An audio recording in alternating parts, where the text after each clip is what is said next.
ओम नमो भगवते वासुदेवाय नमः। हरे कृष्ण। आप सभी का दिन शुभ और मंगलमय हो। आप सभी श्रद्धालु जन का हृदय से स्वागत है आषाढ़ मास की इस दिव्य कथा यात्रा के तीसरे दिवस में। हर दिन यह कथाएं हमें भीतर से शांत करती है, हमें हमारी जड़ों से जोड़ती है और आत्मा को प्रभु की ओर मोड़ती है। आज की कथा से पहले आइए कुछ क्षण प्रभु के चरणों में समर्पित करें, एक प्रार्थना के रूप में। हे नीलमेघ श्याम प्रभु, जैसे गगन में बादल एकत्र होकर वर्षा लाते हैं, वैसे ही हमारे हृदय में करुणा, श्रद्धा और सच्ची भक्ति की वर्षा हो। प्रत्येक कथा में हमें आपका संदेश सुनाई दे और हम उसे अपने जीवन में धारण कर सकें। हर दिन का यह सत्संग हमारे जीवन को पवित्र बना दे। प्रिय श्रोताओं, आप सभी का यह साथ, यह श्रावण, यदि मनन यही सच्ची सत्संग है। आइए इस पावन भाव से आज की कथा का आरंभ करते हैं, आषाढ़ मास के तीसरे दिन की यह मंगलमयी कथा का। आज के अध्याय में आप सुनेंगे भागीरथी गंगा के अवतरण की कथा, जिसमें श्री ब्रह्मा जी अपने पुत्र नारद जी के पूछे सभी प्रश्नों का उत्तर दे रहे हैं। नारद जी ने कहा, सर्वश्रेष्ठ, एक ही गंगा के आपने दो भेद बताए हैं। एक तो वह है जो गौतम नामक ब्राह्मण के द्वारा लाया गया, और दूसरा अंश भगवान शंकर की जटा में ही रह गया था, जिसे क्षत्रिय राजा भागीरथी लेके गए थे। अतः उसी का प्रसंग मुझसे सुनाइए। तब ब्रह्मा जी कहते हैं, देव ऋषि वैवत्स्य मनु के वंश में राजा इवाकु के कुल में शरस के एक अत्यंत धार्मिक राजा थे। वे यज्ञ दान देते और सदा धार्मिक आचार रहते थे। उनकी दो पत्नियां थीं। वे दोनों ही पति भक्ति परायण थी, किंतु उनमें से किसी को भी संतान न हुई। इसलिए राजा के मन में बड़ी चिंता थी।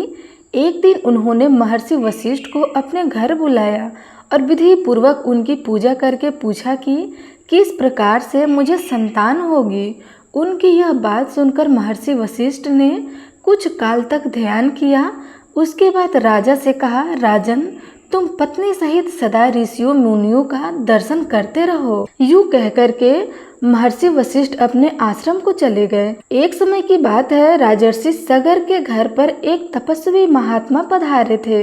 राजा ने उस महर्षि का पूजन किया। इससे संतुष्ट होकर वे बोले, महाभागा, वर मांगो। यह सुनकर राजा ने पुत्र होने के लिए प्रार्थना की। मुनि बोले, तुम्हारी एक पत्नी के गर्भ से एक ही पुत्र होगा, किंतु वह वंशधर होगा, और दूसरी स्त्री के गर्भ से 60,000 पुत्र उत्पन्न होंगे। वरदान देकर जब मुनि चले गए, तब उनके कथन अनुसार यथा समय राजा के हजारों पुत्र हुए। राजा ने उत्तम दक्षिणा से युक्त से अश्वमेघ यज्ञ किए। फिर एक अश्वमेघ यज्ञ के लिए उन्होंने विधि पूर्वक दिशा ग्रहण की और अश्व की रक्षा के लिए सेना सहित अपने पुत्रों को नियुक्त किया। अश्व पृथ्वी पर भ्रमण करने लगा।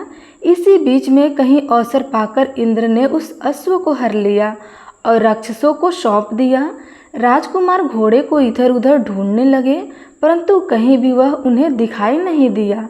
तब उन्होंने देवलोक में जाकर ढूंढा, पर्वतों और सरोवर में खोजा और कितने ही जंगल छान मारे, मगर कहीं भी उनका पता न लगा। मैं एक आकाशवाणी हुई कि सगर तुम्हारे सारे घोड़े रसाताल में बांधे हैं और कहीं नहीं है।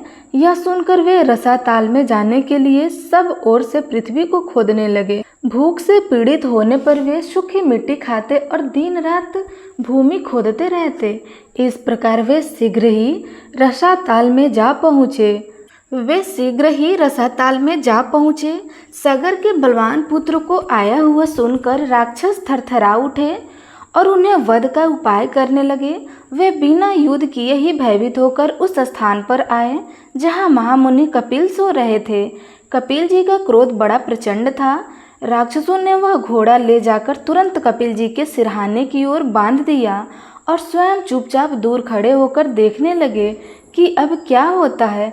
इतने में ही सगर के पुत्र रसाताल में घुसकर देखते हैं कि घोड़ा बंधा हुआ है और पास ही कोई पुरुष सो रहा है। उन्होंने कपिल जी को ही अश्व चुराकर यज्ञ से विघ्न डालने वाला माना और यह निश्चय किया कि इस महापापी को मारकर हम लोग अपना अश्व महाराज के निकट ले चलेंगे। कोई बोले, अपना पशु बंधा है, इसे ही खोलकर ले चलेंगे। इस सोए हुए पुरुष को मारने से क्या लाभ होगा? यह सुनकर दूसरे बोल उठे, हम शूरवीर राजा हैं, शासक हैं, इस पापी को उठाएं और क्षत्रिय उचित तेज से इसका वध कर डालें। फिर क्या था? वे मुनि को कटुवचन सुनाते हुए लातों से मारने लगे। इससे मुनि श्रेष्ठ कपिल को बड़ा क्रोध हुआ। उन्होंने सगर पुत्रों की ओर रोषपूर्ण दृष्टि से देखा और भस्म कर डाला और वे सब जलकर राख हो गए। नारद यज्ञ में दीक्षित महाराज सगर को इन बातों का पता न लगा। उस समय तुमने ही जाकर सगर को यह सब समाचार सुनाया। इससे राजा को बड़ी चिंता हुई। अब क्या करना चाहिए था, यह बात उनकी समझ में नहीं आई। राजा सगर के एक दूसरा पुत्र भी था जिनका नाम अश्मंजा था। वह मूर्खतावश नगर के बालकों को उठाकर पानी में फेंक देता था। जब गांव वासियों ने एकत्रित होकर राजा सगर को इस बात की सूचना दी तो पुत्र का यह अन्याय जाकर महाराज को बड़ा क्रोध हुआ। उन्होंने अपने आत्माओं से कहा, यह समंजा बालकों की हत्या करने वाला तथा क्षत्रिय धर्म का त्यागी है, अतः इस देश का त्याग कर दें। महाराज, यह आदेश सुनकर आत्माओं ने राजकुमार को तुरंत देश निकाल दिया। असमंजसा वन में चला गया। अब राजा सगर चिंता करने लगे कि हमारे सब पुत्र ब्राह्मण के श्राप से रसाताल में नष्ट हो गए। एक बचा था, वह भी वन में चला गया। इस समय मेरी क्या गति होगी? असमंजस के एक पुत्र था जो अंशुमान नाम से विख्यात हुआ। यद्यपि अंशुमान अभी बालक ही था तो भी राजा ने उसे बुलाकर अपना कार्य बताया। अंशुमान ने भगवान कपिल की आराधना की और घोड़े ला करके सगर को दे दिया। इससे वह यज्ञ पूर्ण हुआ। अंशुमान के तेजस्वी पुत्र का नाम दिलीप था। दिलीप के पुत्र परम बुद्धिमान भागीरथी हुए। भागीरथी ने जब अपने समस्त पितामहों की दुर्गति का हाल सुना तब उन्हें बड़ा ही दुख हुआ। उन्होंने राजा सगर से विनती पूर्वक पूछा, महाराज, उन सबका उद्धार कैसे होगा? तो राजा ने उत्तर दिया, बेटा, यह तो भगवान कपिल ही जानते हैं। यह सुनकर भगवान भागीरथी रसाताल में गए और कपिल को नमस्कार करके अपना सब मनोरथ उन्हें कहा। कपिल मुनि बहुत देर तक ध्यान करके बोले, राजन, तुम तपस्या द्वारा भगवान शंकर की आराधना करो और उनकी जटा में स्थित गंगा के जल से अपने पितरों की भस्म को अपलवावित करो और उनकी जटा में स्थित गंगा के जल से अपने पितरों की भस्म को अर्पित करो। इससे तुम तो कृतार्थ होंगे कि तुम्हारे पितर भी कृत हो जाएंगे। यह सुनकर भागीरथी ने कहा, बहुत अच्छा है, मैं ऐसा ही करूँगा। मुनि श्रेष्ठ, बताइए मैं कहाँ जाऊँ और कौन सा कार्य करूँ? यह सुनकर कपिल जी बोले, हे नरश्रेष्ठ, कैलाश पर्वत पर जाकर महादेव जी की स्तुति करो और अपनी शक्ति के अनुसार तपस्या करते रहो। इससे तुम्हारे अभीष्ट की सिद्धि होगी। मुनि का यह वचन सुनकर भागीरथी ने उन्हें प्रणाम किया। कैलाश पर्वत की यात्रा की। वहां पहुंचकर पवित्र होकर बालक भागीरथी ने तपस्या का निश्चय किया और भगवान शंकर को संबोधित करके इस प्रकार कहा, हे प्रभु, मैं बालक हूँ, मेरी बुद्धि भी बालक की ही है और आप भी अपने मस्तक पर बाल चंद्रमा को धारण करते हैं। मैं कुछ भी नहीं जानता, आप मेरे इस अनजानपन से ही प्रसन्न होइए। अमेश्वर, जो लोग वाणी से, मन से और क्रिया से कभी मेरा उपकार करते हैं तथा हित साधन में संलग्न रहते हैं, उनका कल्याण करने के लिए मैं उमा सहित आपको प्रणाम करता हूँ। आप देवता आदि के लिए भी पूज्य हैं। जिन पूर्वजों ने मुझे अपने शस्त्र और समान धर्म के रूप में उत्पन्न किया और पाल पोस कर बड़ा बनाया, भगवान से उनका अभीष्ट मनोरथ पूर्ण करें।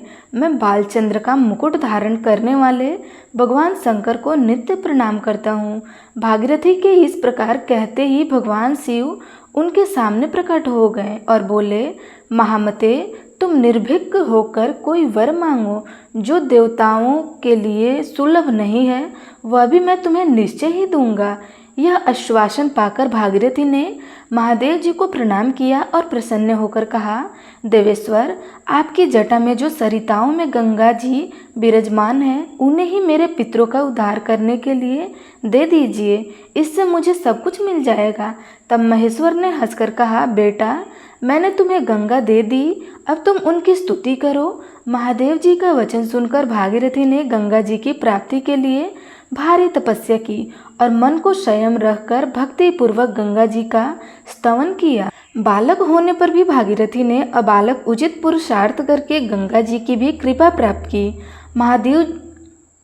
महादेव जी से प्राप्त हुई गंगा को पाकर उन्होंने उनकी परिक्रमा की और हाथ जोड़कर कहा, देवी महामुनि कपिल के श्राप से मेरे पितर दुर्गति में पड़े हुए हैं, माता आप उनका उद्धार करें। देवनंदी गंगा सबका उपहार करने वाली है, वे स्मरण मात्र से सभी पापों का नाश कर देती हैं।